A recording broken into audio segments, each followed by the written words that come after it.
for joining today's press briefing. Over the last week, more than 1.3 million people were infected with COVID in the Americas, and more than 36,000 died from COVID-related complications. Nearly 40% of all global COVID deaths reported last week took place right here in our region. Today, more Latin American countries than ever before are reporting more than 1,000 COVID cases a day. And our hospitals are fuller than ever. We'll see that they are filled not only with elderly patients, but also with younger people. Over the last few months, hospitalization rates among those under 39 years increased by more than 70% in Chile. In Brazil, the highest jumps in hospitalizations have been among people in their 40s. In some areas of the United States, more people in their 20s are now being hospitalized for COVID-19 than people in their 70s. Adults of all ages, including young people, are becoming seriously ill, and many of them are dying. In Brazil, mortality rates have doubled among those younger than 39. It has quadrupled among those in their 40s and tripled for those in their 50s between December 2020 and March 2021. This is tragic, and the consequences are dire for our families, our societies, and our future. The time is overdue to adjust our response, and countries must be prepared for what's in store. Our region did a remarkable job expanding hospital capacity in 2020. Colombia, Panama, and the Dominican Republic doubled their ICU bed capacity, while Chile and Peru have tripled theirs, and Mexico and Honduras nearly quadrupled their capacities in just a year's time. But still, hospitals across the Americas are dangerously full. With proper care and treatment, young people are more likely to survive COVID infections, but hospitalizations can take weeks, and therefore countries must be prepared for a surge in demand. If infections continue to rise at this rate, we expect that over the next 3 months, countries across our region will need to maintain and even increase their ICU bed capacity further. Health workers also need support after operating in a crisis mode for so long. Where gaps exist, countries need to hire and train more and more specialized health personnel to ensure that every patient is receiving the high quality of care that they deserve. But we also cannot expand ICU capacity indefinitely. There are simply not enough health workers to hire and to train in time. So this points us back to the best option. We must all recommit to a comprehensive response that is grounded in prevention and maintaining health care for COVID-19 and other conditions. Just as it was last year, our common goal should be to bring down this epidemic curve. We know what it takes to get there. Social distancing, the wearing of masks, avoiding gatherings in closed spaces are the key to reduce transmission, especially as the dangerous variants of concern circulate. Countries must reprioritize testing and contact tracing at the primary care level to protect the lives and livelihoods of our people. We must also strongly advise those who are sick to isolate themselves to avoid getting others sick.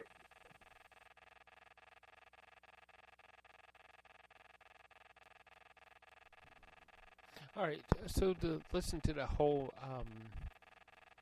press release, we invite you to go to depictions.media and or find us under Depictions Media on the Spreaker app or wherever else you get your podcast from, and you can listen to the entire press conference. But the thing is that it would seem that we have increased the vaccination rates, but how effective is it being at this point? With reports of all the new variants and everything, is the vaccine being effective, or are they getting through to our immune systems fast enough to slow down the rate of disease? And it's just a question that we should be asking ourselves before we go back to some of our older habits of big gatherings and big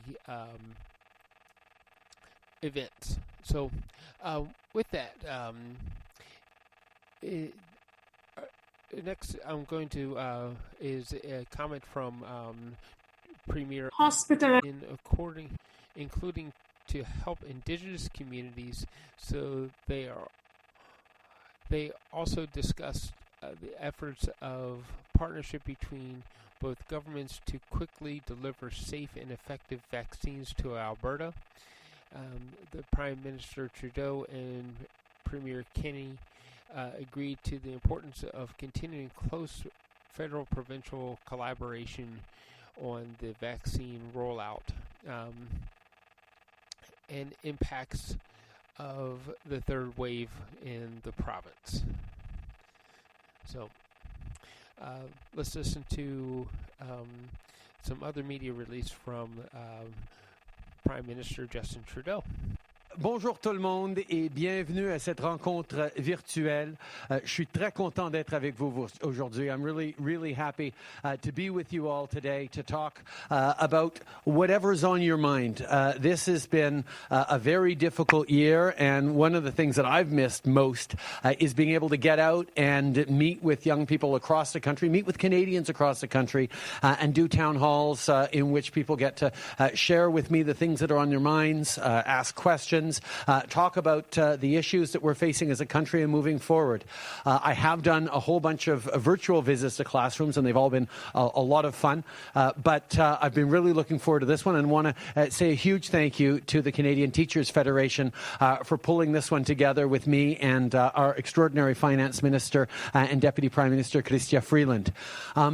The opportunity now to connect with all of you at this particular moment, I think, is a recognition that this has been a tough year for everyone, but it's particularly tough for young people. I know my kids at home have had a huge tough time of it, not seeing friends the same way, not being able to do the same kinds of events, but also a deeper concern about what this is going to mean for the coming years. And I know that's particularly as many of you reach the end of high school, reflecting on how is this going to impact the coming years, your path through university, your path into the job market, and potentially impacts economic and jobs and growth for you for many years to come. And that's something that we're very, very much aware of and focused on, because we have to make sure that any scarring that can happen, as happens in recessions and in crises,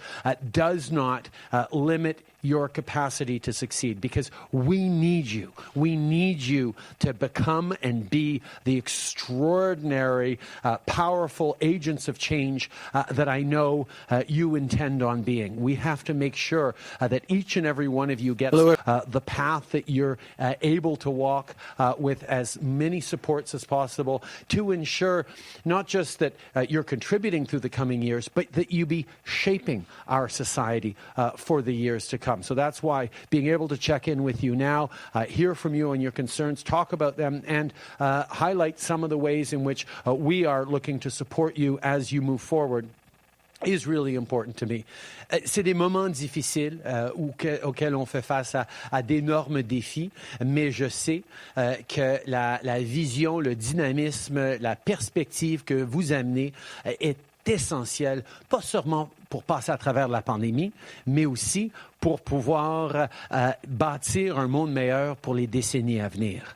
We've talked a lot about over the past number of years, past year, of how we're going to get through this pandemic. I think that remains really important, that we deal with this crisis and come through it in the right way.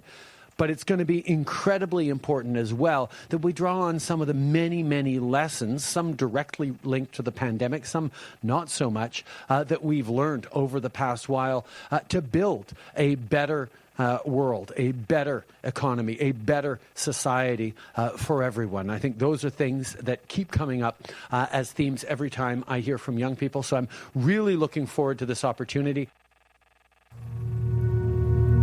Everyone, bonjour à tous. La dernière année a été difficile, mais ce qu'on a vu, c'est que les Canadiens sont là les uns pour les autres. Tout au long de cette pandémie, on a su qu'on pouvait compter sur nos voisins et sur nos proches. Que vous ayez fait l'épicerie pour une personne dans le besoin ou que vous avez simplement porté un masque pour protéger vos collègues, je veux vous dire merci. C'est en aidant les gens qui nous entourent qu'on va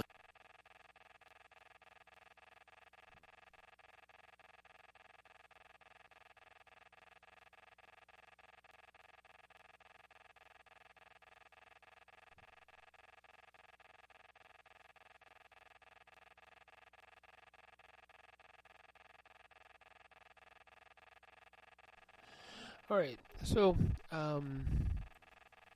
we're hearing a lot about investing money from different governments, and let's go to the U.S., where President Joe Biden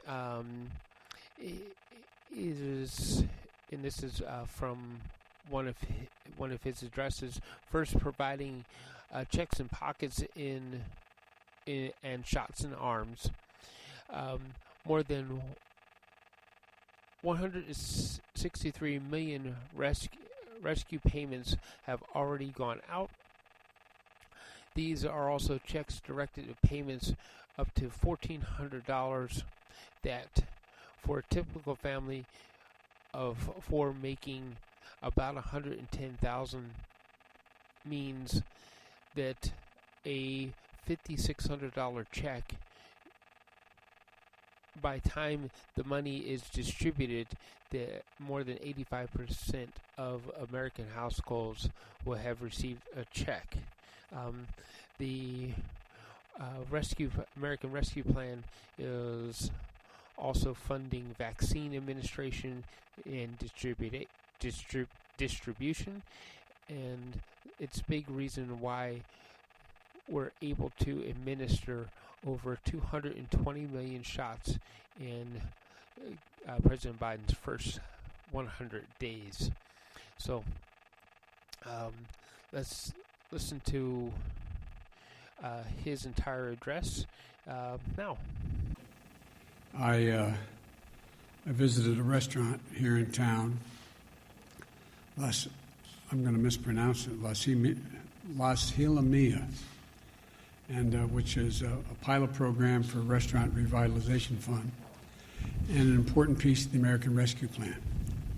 One of my goals of the American Rescue Plan is to make sure that we get this law's benefits quickly and directly to the American people. So before I say a bit more about what we're doing to support our nation's restaurants, let me provide an update on what is happening through the American Rescue Plan right now as I speak. First is providing checks and pockets and shots in arms. More than 163 million rescue payments have already gone out.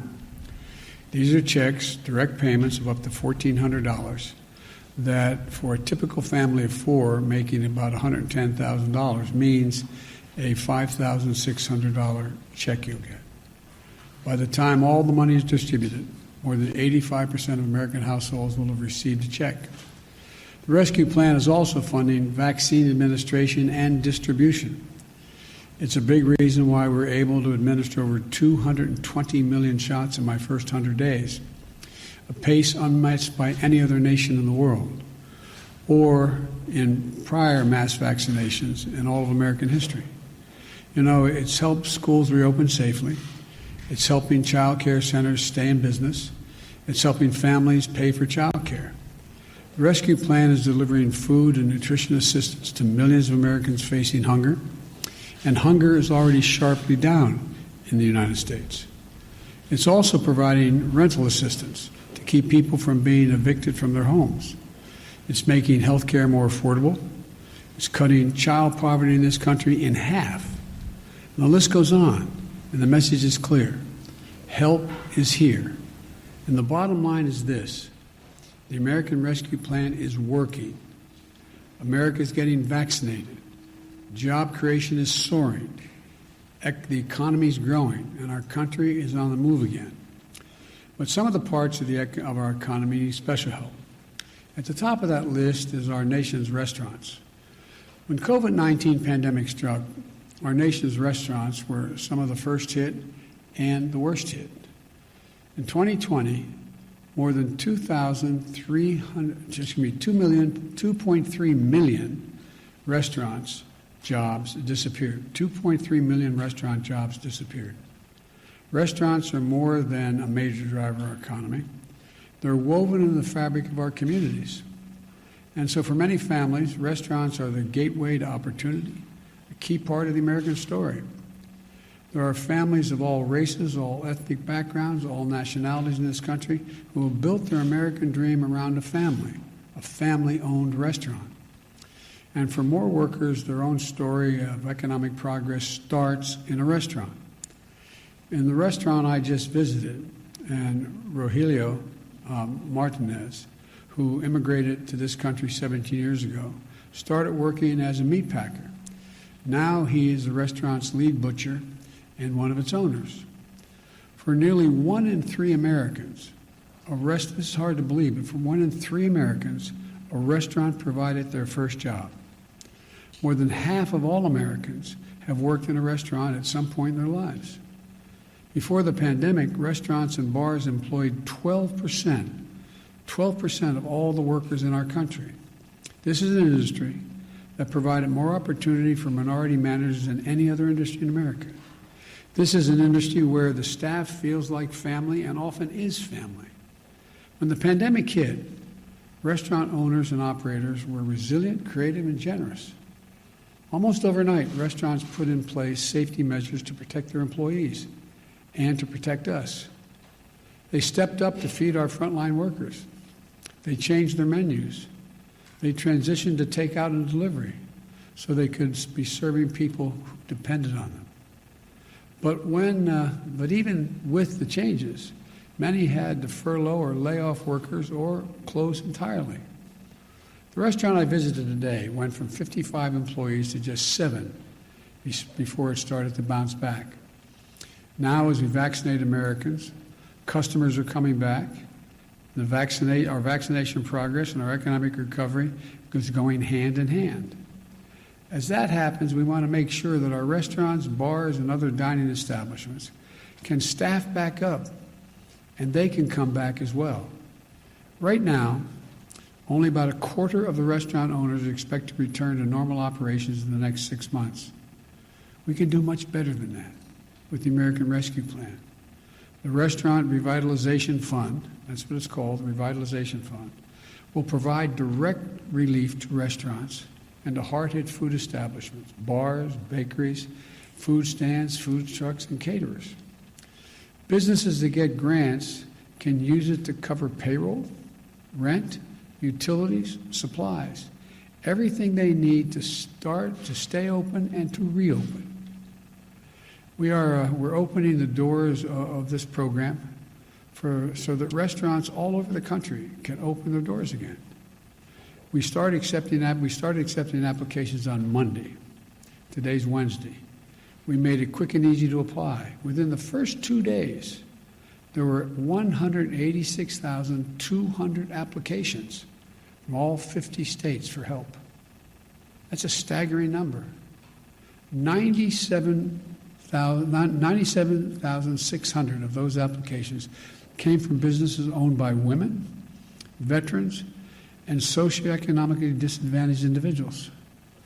Now the applications, all have been processed yet. But right now it looks like we'll be able to provide help to about 100,000 restaurants and other eligible businesses. We passed the American Rescue Plan. We did that. Some people said it wasn't needed. Well, this response proves them wrong. It's badly needed. About a year ago, when the first round of the Paycheck Protection Program opened up, a lot of the smallest firms saw the doors shut in their face. The law was written so that as we process these applications, the new one, that we focus first on those who were left behind by the other relief programs. And to make sure the relief is distributed fairly, we also set aside funds for the smallest restaurants, bars, food trucks, and many family-owned restaurants that haven't gotten any help to date, and they need it. That way, they don't have to compete above their weight class for these grants. 61,000, sorry for all the numbers, but they're important. 61,700 applications have come from the smaller bars and restaurants already. And I want to thank the Small Business Administrator, Isabel Guzman, for the work that she and her team are doing to make sure we get help quickly and fairly to the businesses that need it the most. As I said, I've spoken to dozens of restaurant owners about the challenges they face. But I've also received letters from people who want to tell me about the restaurant owners in their communities. I received one letter from a man who asked me to look out for a pair of local restaurant owners who he described as, quote, the hardest working people I've ever met, end of quote. Another letter was from a woman who wanted to tell me about how important the couple that ran the restaurant in her town near her was. She said they are, quote, the strong, consistent foundation of our community, end of quote. Whether it's our economy or our sense of community, we're relying on restaurants to play a big role in our recovery. If we want our economy to recover in a way that deals everyone in, then our restaurants need a seat at the table, no pun intended. That's what we're giving them. That's what this program is about, a seat at the table. This is another example of how we're putting the American Rescue Plan to work quickly and effectively and showing the American people that their government can deliver for them again and do it without waste. That we can vaccinate this nation. That we can get our kids safely back in school. That we can get our economy back on track by helping hundreds of thousands of small businesses reopen and stay open. That we can give the people of this nation a fighting chance again. That's what this is all about. God bless you all, and may God protect our troops. Thank you. Mr. President Biden, are you going to back a waiver of the at the WTO? Are you going to back that? Is the U.S. government Yes, going to I'm back that? talking about that later today, yes. President Biden, you said earlier you don't understand Republicans. What does it say about them if they oust Liz Cheney from leadership for telling the truth about the election? Look,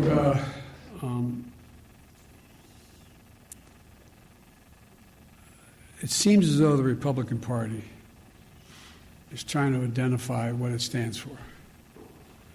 And they're in the midst of a significant sort of mini revolution going on in the Republican Party.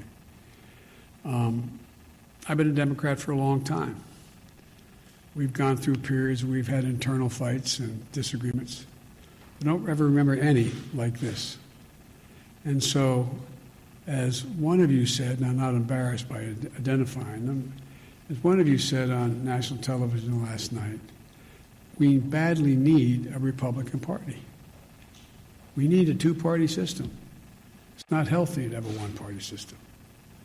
And I think the Republicans are further away from trying to figure out who they are and what they stand for than I thought they would be at this point. Sir, Mitch McConnell said that he is 100% focused on stopping this administration. You've spoken about your relationship with him in the past. Do you still think you can work with him when he says things like that? Look, he said that in our last administration, Barack, he was going to stop everything. And I was able to get a lot done with him.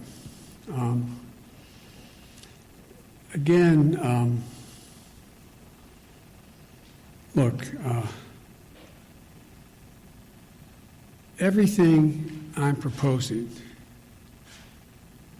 that be done to generate economic growth, employment, and put us in a position where we can outcompete any other country in the world with research and development and moving ahead, I pay for. We talk about how this is going to cost so much money, I'm not paying for it. The bottom line is this. My Republican friends had no problem voting to pass a tax proposal that expires in 2025 that cost $2 trillion. None of it paid for. Increased the deficit by $2 trillion. Gave the overwhelming percentage of those tax breaks to people who didn't need it. The top 0.1%. They didn't need it. And it was argued that what it would do is generate this great economic surge and growth. It would increase productivity. It would pay for itself. It would generate a sense of growth in America we hadn't seen ever before. Well, everyone from the Heritage Foundation on has pointed out hadn't done that. Hadn't done that. Now I come along, and the proposals that I'm suggesting are tried and true things like when you rebuild bridges, things get better. When you rebuild highways, when you don't have to, airports, ports, it all matters. It increases productivity. And the programs that relate to people are programs that are the things that also generate economic growth. And I view them as, for example, tax cuts for middle class, upper middle class, and working class people. And so you eliminate a few of just have the super wealthy begin to pay their fair share. For example, you have, I think it's 35 or 30 corporations didn't pay a single solitary penny last year in the Fortune 500 companies. They made $400 billion. They paid no taxes. How can that make any sense? Especially since these corporations, and I come from the corporate capital of the world, more corporations are incorporated in my state than all the rest of the country combined. If you notice, corporations aren't investing any money in research and development. Somewhere, what's most of it going to? Buying back their own stock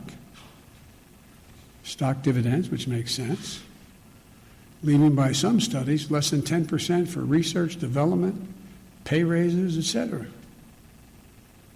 Used to be that not too long ago, for example, during the Bush administration, the tax rate for the very wealthy making well over millions of dollars was 39.6%.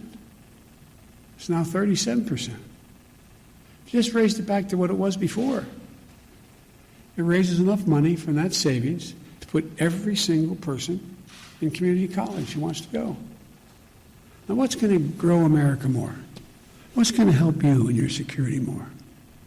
The super wealthy having to pay 3.9% less tax, or have an entire generation of Americans having associate degrees. That's why all the economists, even on Wall Street, are pointing out, guess what? It grows the economy. Benefits everybody. hurts nobody. But now it's talked to the Wall Street Journal, let's talk about it as a welfare program. It's about growth.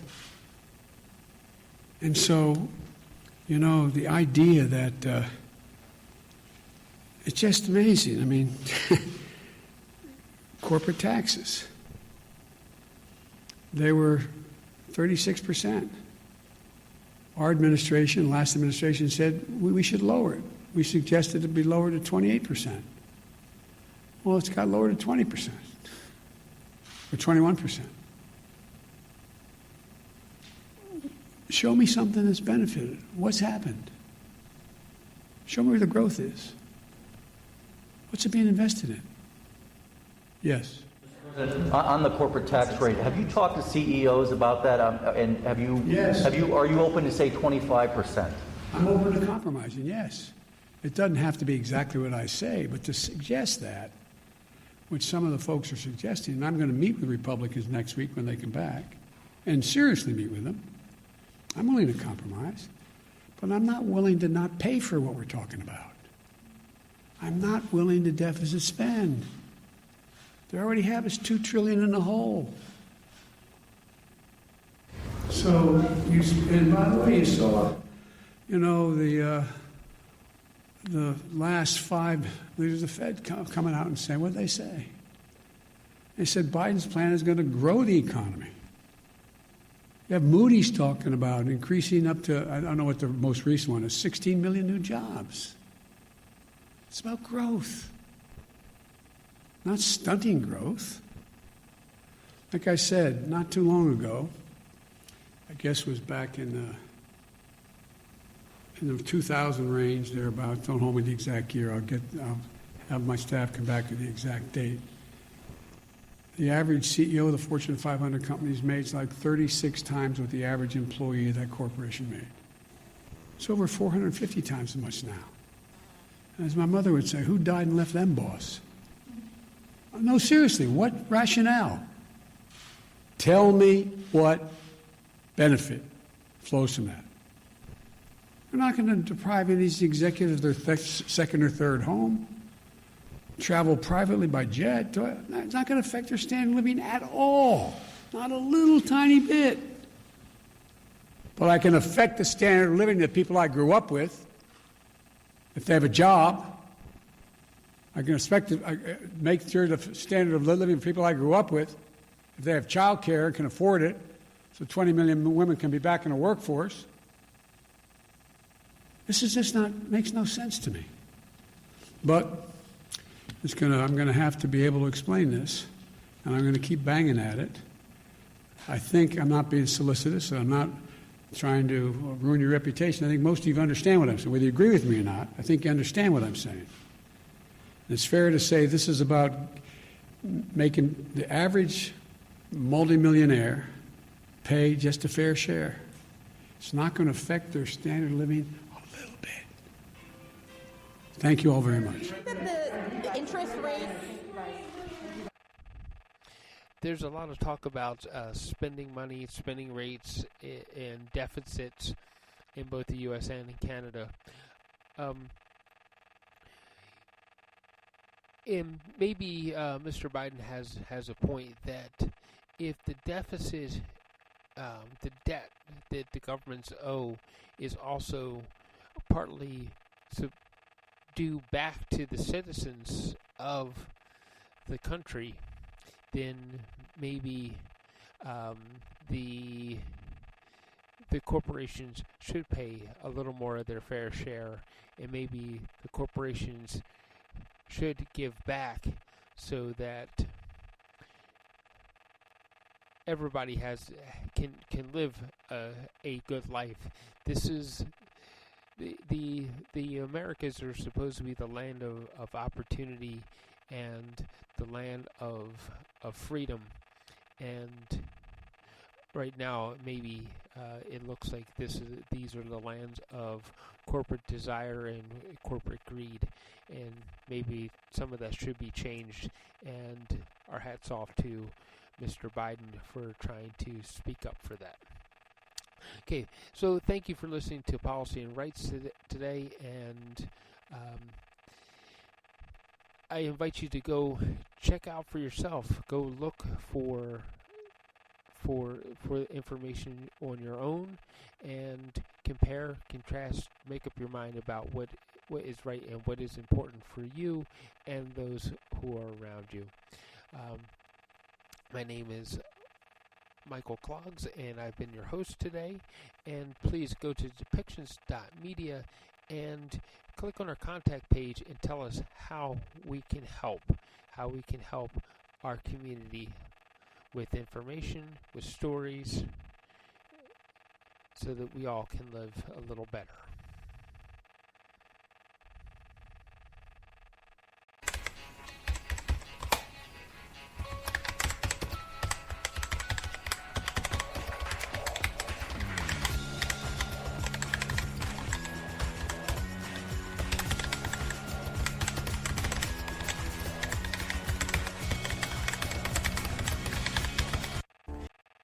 This show has been produced by Depictions Media. Please contact us at depictions.media for more information.